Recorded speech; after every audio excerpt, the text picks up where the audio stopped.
We'd like to welcome everyone to the symposium session on open enrollment excellence and expert tips and best practices.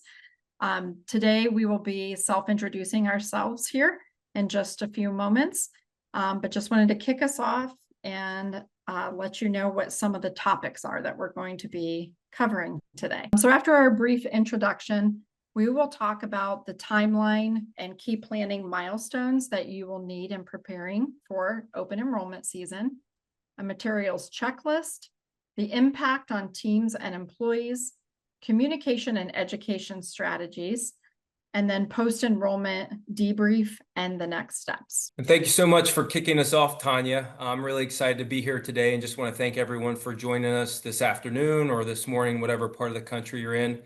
It's hard to believe that we're late August right now and rapidly approaching the fourth quarter and January renewals. But as we embark on this busy season, we want to arm employers with right tools, best practices, and little nuggets that could really assist you with a successful open enrollment. And we recognize that the audience probably has a variety of renewal dates, but wanted to provide you with a year-round strategy that could really apply no matter where you're at in the process of your renewal. Effective communication can help ensure that a smooth open enrollment process and can really boost employee satisfaction and potentially better manage healthcare costs. And by optimizing open enrollment communications, you can boost your employee engagement and really help empower your employees to make informed decisions about their benefits, but also feel more confident as the employer. Today, we want to focus on some of those core areas where we see leading employers rely on around education, communication, and then catering to the needs and requests of your employees. With that being said, I'm really excited to be alongside some of my great colleagues and partners, but they're also some of the top leaders in the industry. I'm going to kick things off as far as introductions go. My name is Jake Bowman. I'm a partner with the Baldwin Group. I live here in Fort Myers, Florida, but was born and raised in Portsmouth, Ohio, a small town in the Ohio River Valley. I've been with the Baldwin Group for just under 6 years now. I focus primarily on employee benefit solutions. Prior to the Baldwin Group, I spent about 5 years in the human capital management space and the PEO industry. So for the last 11 years or so, I've been working closely with HR professionals, CFOs, CEOs, at not only crafting custom benefit solutions to help manage costs, but also around employee communication and engagement. So as I mentioned, I'm super excited to be here today alongside some great colleagues and partners. Fun fact about me, prior to moving to Southwest Florida, I was an assistant football coach at several small colleges and universities for about 7 seasons before trading in my whistle for a briefcase. So good timing on college football kicking off this weekend. I'm going to pass things off over to Lindsay. Thank you. My name is Lindsay Rink. I'm the National Director of Employee Benefits Communications for the Baldwin Group. I've been with Baldwin for a little less than a year, but my entire career, about 15 years now, has been spent in benefits and HR communications. I've worked in-house at a couple of other brokerages. I've also worked for one of the world's largest grocery retailers and a large global customer service firm.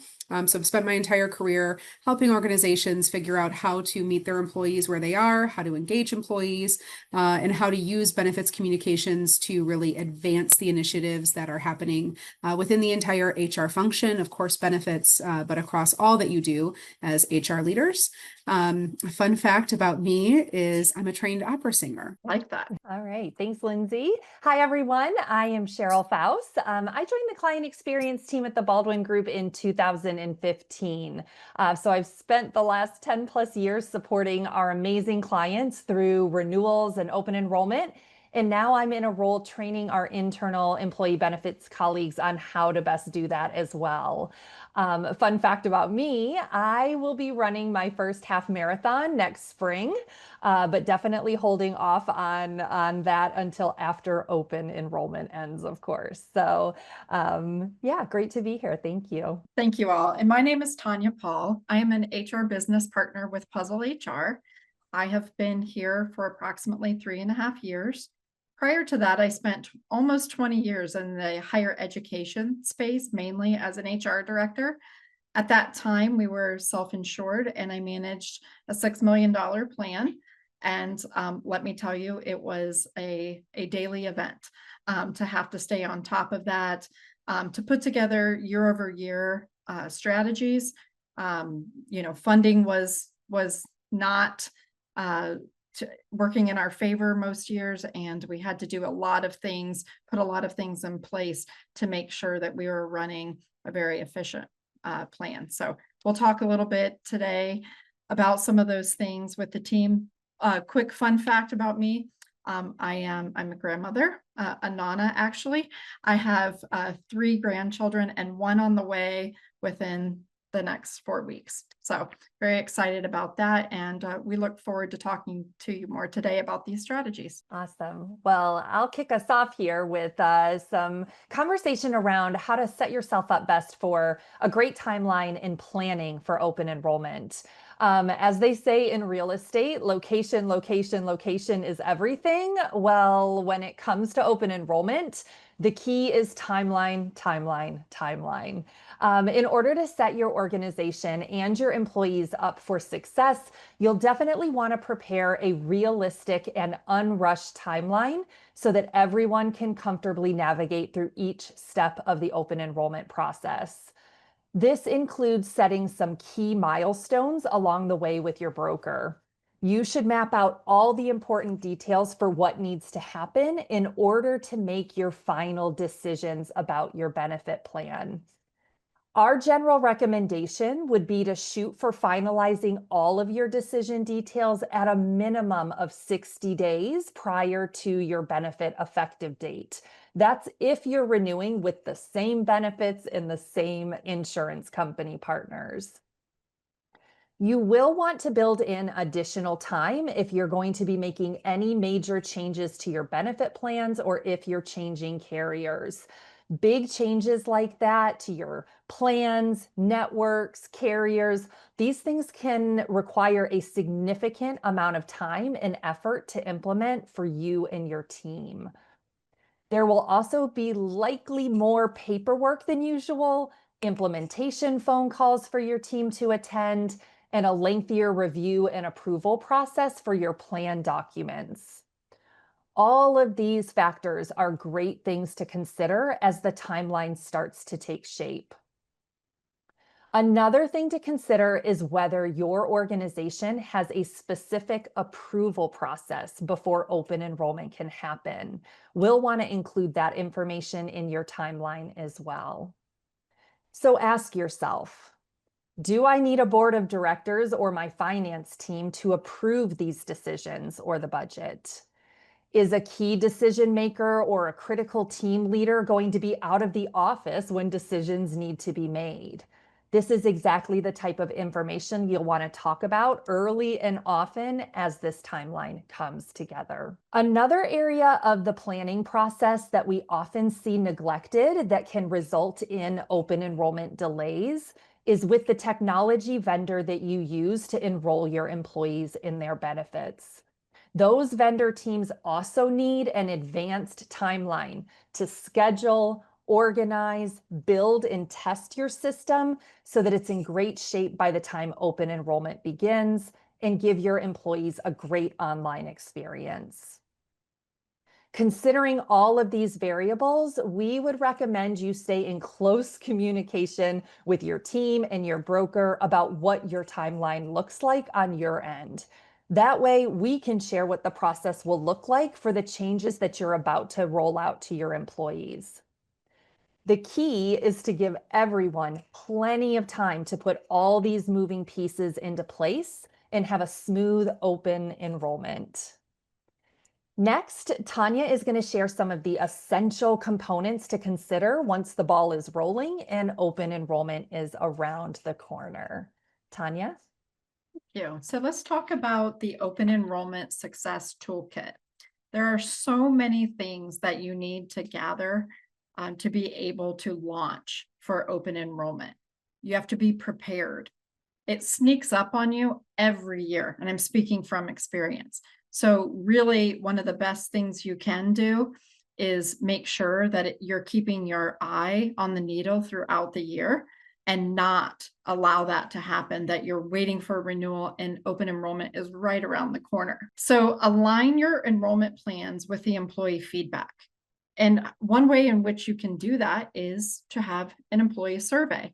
So at some point throughout the year, a lot of my clients will run a benefit survey, SurveyMonkey, whatever service or tool that you want to use. Typically, your broker can help you with that and help find a good resource for you to allow you to start to gather feedback from your employees. What did they like about the plan? What don't they like about the plan? What is working well? What complications are they having? Sometimes those things are actually easily solved, and you can then just start working on them right away. Other things are bigger and broader. So this is going to be more around like plan design and things that cause issues when they're actually going to the doctor and they're actually finding out that they're not in network or they're not using the services the way that they should be. So poll your employees, ask them questions, see what's at front of mind, and see what matters to them. Because also here at PuzzleHR, we talk a lot about total compensation. When we talk about total compensation packages, benefits and fringe benefits are one of the largest components of that. So when you're polling your employees and you're finding out what really matters to them, often what you will hear is, to some employees, benefits don't matter. They don't need them. They're 24 years old. I'm on my parents' plan, but guess what? 2 years later, when the federal regulation states that they have to come off of that plan and then they're seeking, all of a sudden their paycheck goes down because now they're paying for a premium. And that is a real employee discussion, an educational component that you need to get ahead of. Updating all the benefit info and documents in the system, this can be a huge undertaking, even for the smallest of organizations. And often why this is so challenging is renewals come in at the last minute because they want a lot of claims experience. So they want that experience and they come back with your renewal, and you have only a small window of time to get the documents updated, to get things updated in your system. Again, your broker is your best friend. Work with your broker. They will help guide you through that, even sometimes offer assistance in some of those updates and things that they can put together for you, giving you resources, things of that nature. But make sure you plan for that time.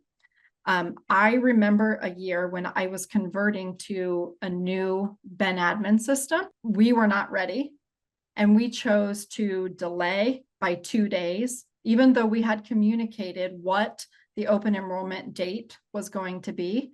We chose that we would rather be correct than working backwards. And so we communicated to our employee base that we were going to delay by 2 days because there was information that we felt we still needed to hammer out, get right in the system so that our employees could have the most smooth experience possible and that we weren't zinging them with information afterwards. And doing that was met with a lot of appreciation. People said they understood. It's okay. And, you know, I think sometimes we try to rush this too much. Not that I would recommend delaying. If you have a date, try and stick with it. But in this unique circumstance, this was the better choice and alternative. And then I've mentioned a couple times, communicate options and host info sessions. So communicate, and then communicate. Like, you can't do it enough. It is something that is so important, and it's not just that email or it's not just that mailer. You have to communicate over and over and over again. And I know there are lots of statistics out there, probably Lindsay knows them, with regard to, you know, how many touch points it takes for a person to actually grasp the information or the different mediums that it takes to be able to fully understand what information you are receiving, and that if it actually pertains to you. I know my husband and I used to work for the same employer, and he would get that email and he would email it to me and say, does this apply to me? Right. And he was always asking me, but thank God I worked there and I knew that it did. Had I not, then he would be in the dark, not understanding. And that is large in part, if you think about family dynamics, a lot of times there's typically one person in the unit that manages those types of things. So the husband may be receiving the emails, but the wife is the one who's actually determining, what benefits they're going to elect. And then that open enrollment window comes and it's gone, right? So we have to make sure that we think strategically about our communications, getting that together, and then providing sessions where we have question and answers, FAQs, things of that nature, so that people can fully comprehend the information for the open enrollment season. And then collecting feedback for future improvements. Sometimes I used to call this post-mortem sessions.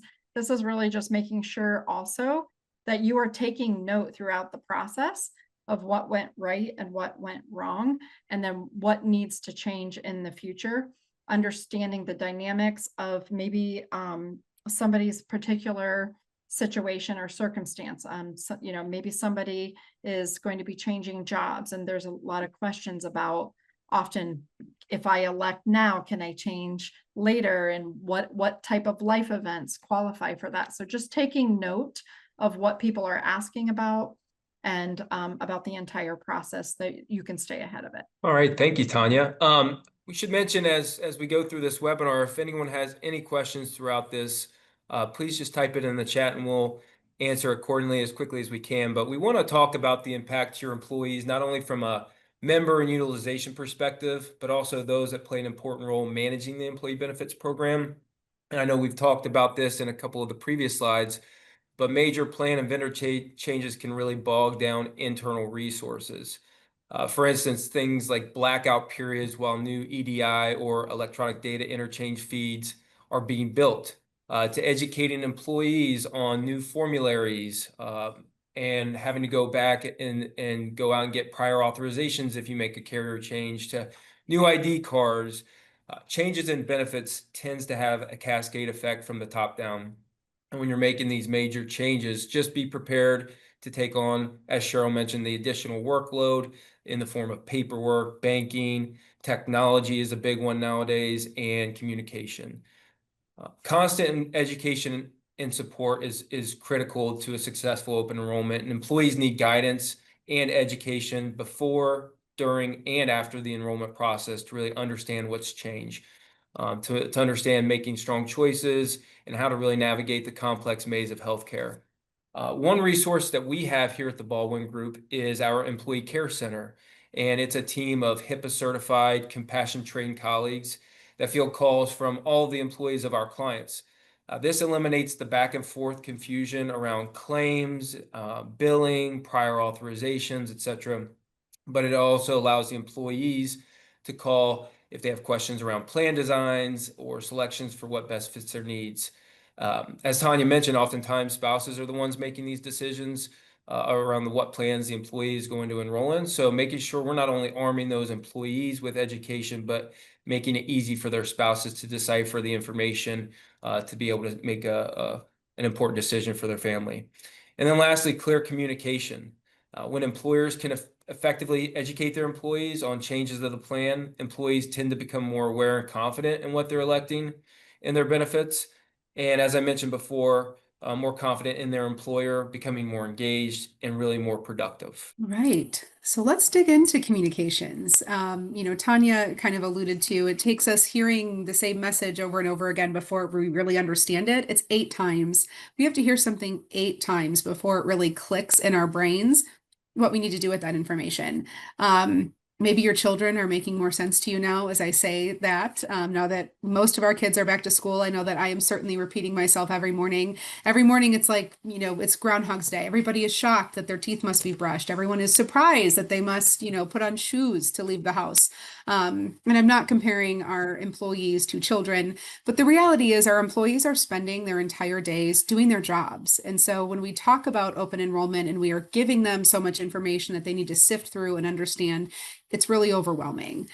So first and foremost, to also kind of punctuate what Tanya mentioned about what your employees are really looking for, using demographic data or surveys to really dig into what they value is incredibly important. This isn't really something you want to do right before open enrollment. You might want to do this earlier in the year so that you can use that information to help guide your decisions when it comes to open enrollment time. In the business that Jake, Cheryl, and I are in, we certainly understand the importance of benchmarking, where I often kind of veer a little bit off of the broker soundtrack is when it comes to benchmarking. Employees benchmark at their kitchen tables. So it's really important that we're understanding what our employees are facing day in and day out, what benefits are truly beneficial for, to make a little pun, beneficial to them, and where we can really add value with our benefit plan. The next way that you really want to understand what your employees are facing is in terms of how they're receiving information.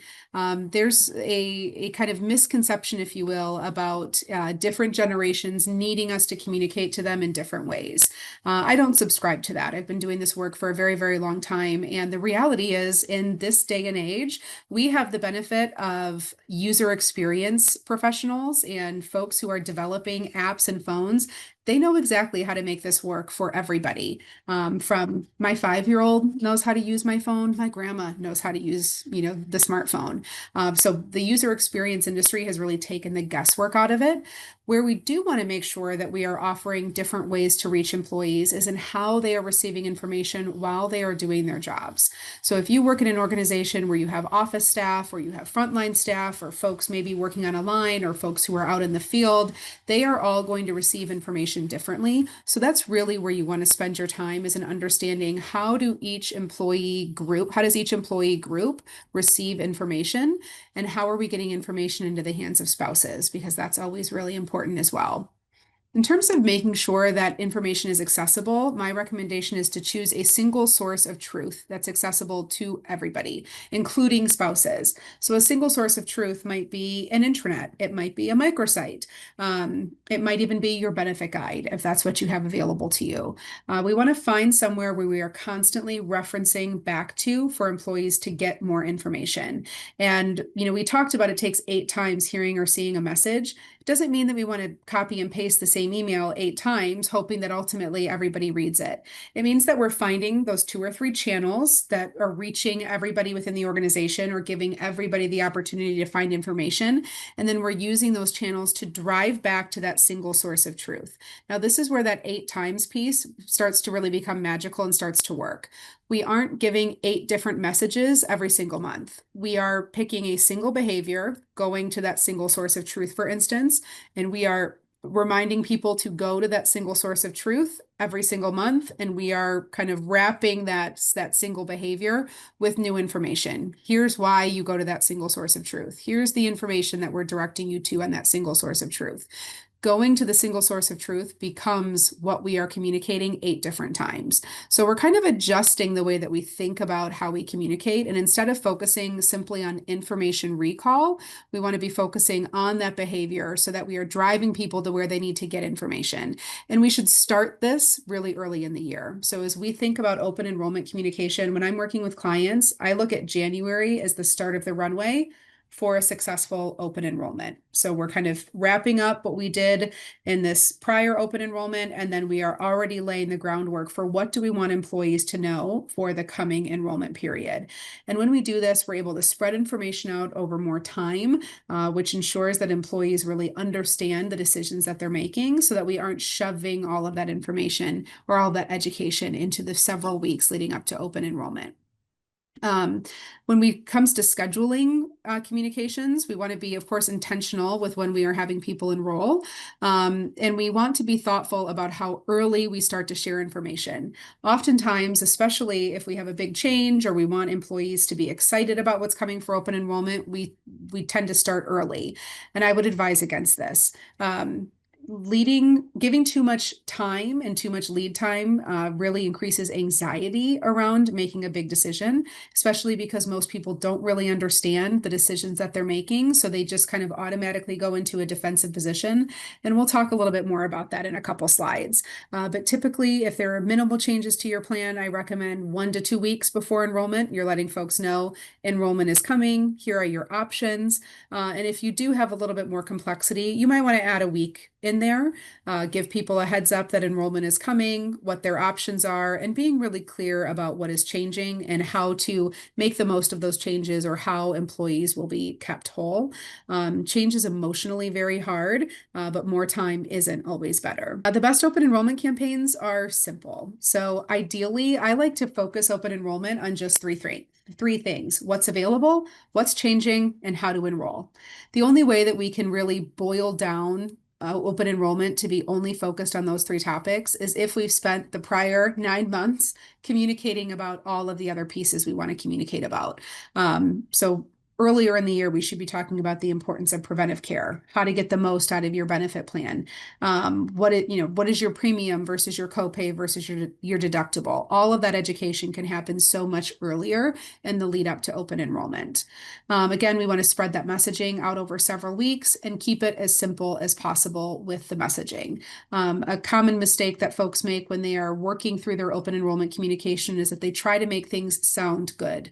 We don't need to make things sound good. We need to make sure that things are clear. So the simplest messages are the easiest to digest and the most successful.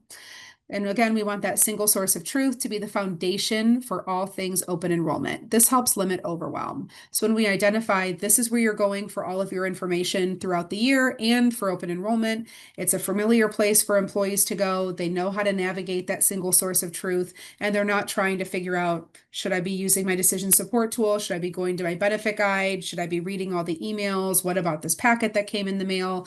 You certainly want to use as many channels as you have at your disposal for open enrollment because it's such a critical time of the year, but directing all of that energy back to the single source of truth helps employees navigate through those different channels. And then, of course, on that single source of truth, you can link out to your enrollment vendor, any of the partners that you're using, opening up a decision support tool. Everything can still run through that single source of truth. When it comes to feedback from employees, it's certainly important to really understand what the enrollment experience is.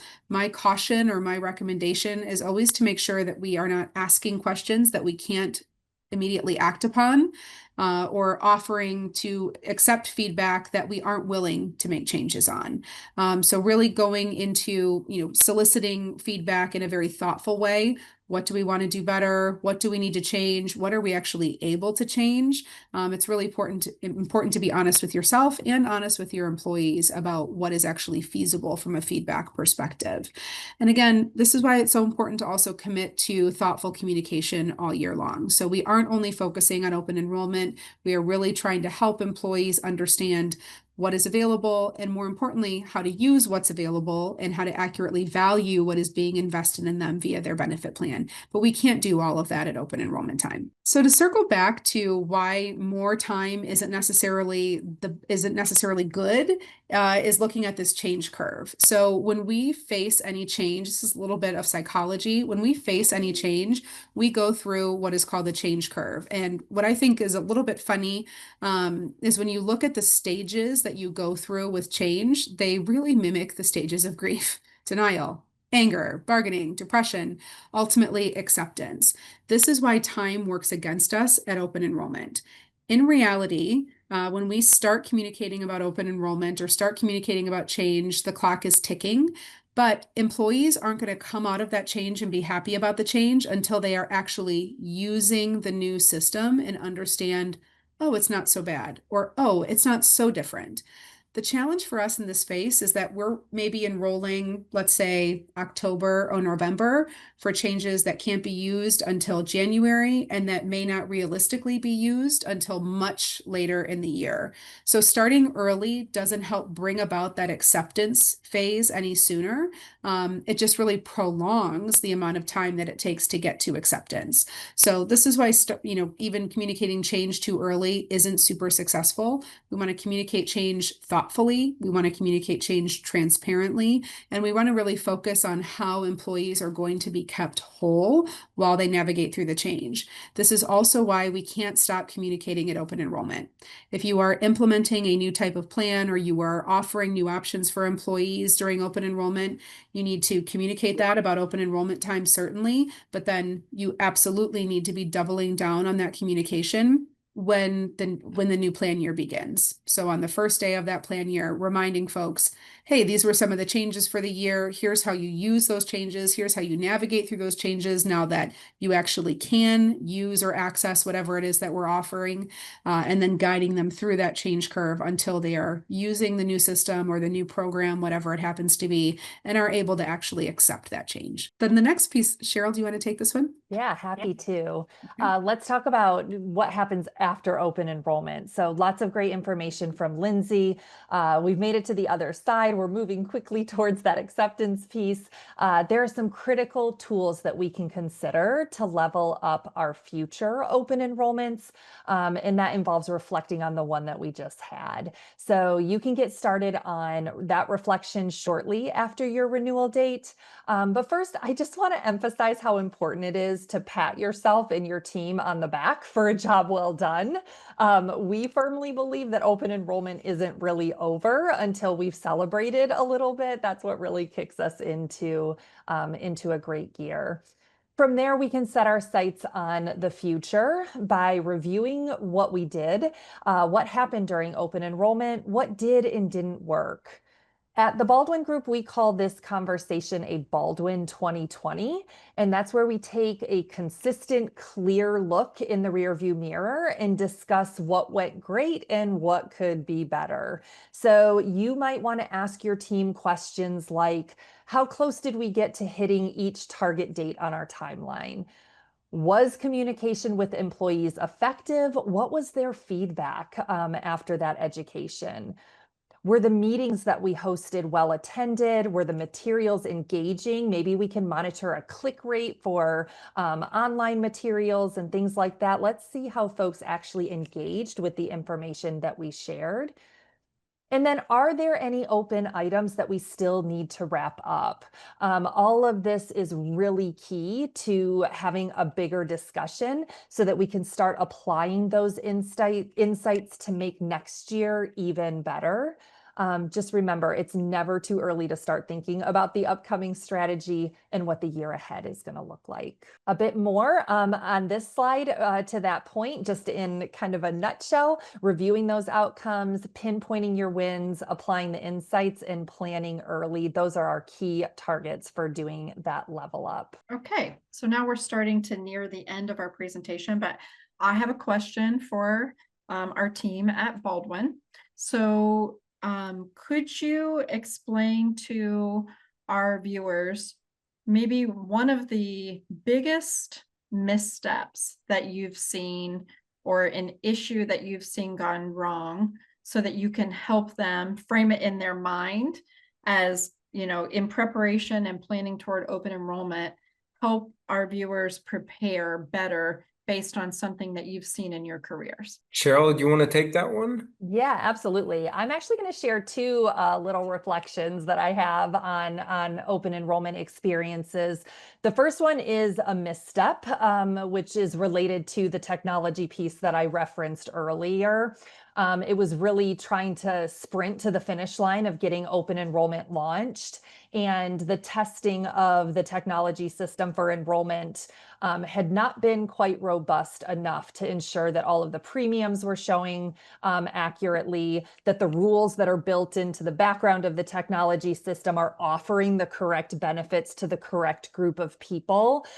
Not taking your time with that piece to make sure that the system is well built and well tested meant that we had a lot of employees that were logging in, seeing rates and benefits that didn't apply to them and their families. And we had to hit the pause button, actually go back, rebuild things, and restart the open enrollment, which really can create a very clunky experience and requires a lot of lifting from both the employer team, broker team to really fix that issue, audit that system, and make sure that things get back on track. So I would just echo again how important it is to take your time. Delay would be better than pausing midstream there. And then just to kind of nod to what Lindsay and Tanya have really been driving home here about the number of times it requires for education to really sink in. I had a very large client that decided several years ago that they wanted to add a high deductible health plan to their medical plan lineup, which includes now offering a health savings account.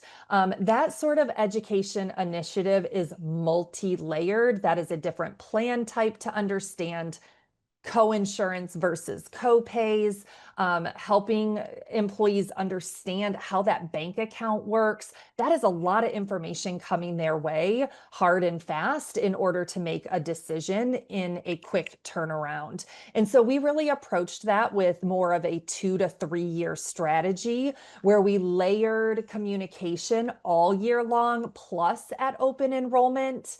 And I can tell you, year one, when I was standing in the auditorium talking to probably 200 employees in that room talking about the new plan and the new HSA, everybody kind of just, took in the information and left. Year two, a few more questions, a little bit more engagement.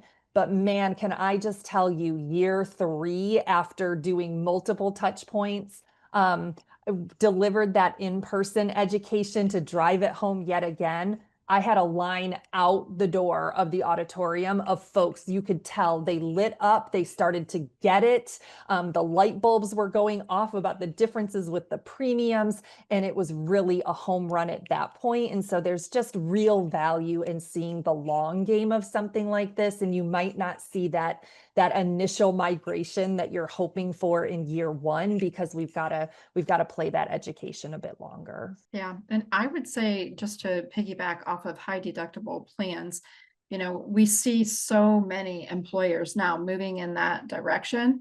And from the employer's perspective, I think one of the main things to keep in mind is that there's a lot of compliance around a high deductible plan that you need to understand. So while we want to educate our employees and take the time that Cheryl mentioned to do that, you need to fully understand as the employer what that entails. And again, your broker is your best friend. I can't say that enough, because they have the resources to help you with that compliance piece.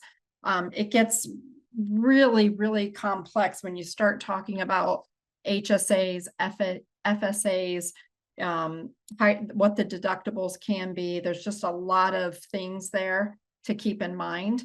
While it's a good strategy and a lot of employers are doing it, you just have to be cognizant of, all the compliance complexities there. Okay, anything else, Jake or Lindsay, that you wanted to add before I go over the resource page? No, I think Cheryl hit the nail on the head in terms of our experience.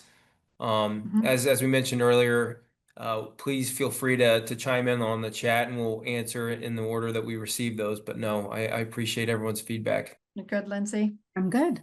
Good. Okay, so what we have here is a really nice QR code that our friends at Baldwin have built for us, where if you scan this, you can actually receive the deck and some other resources. So there's a tab at the top.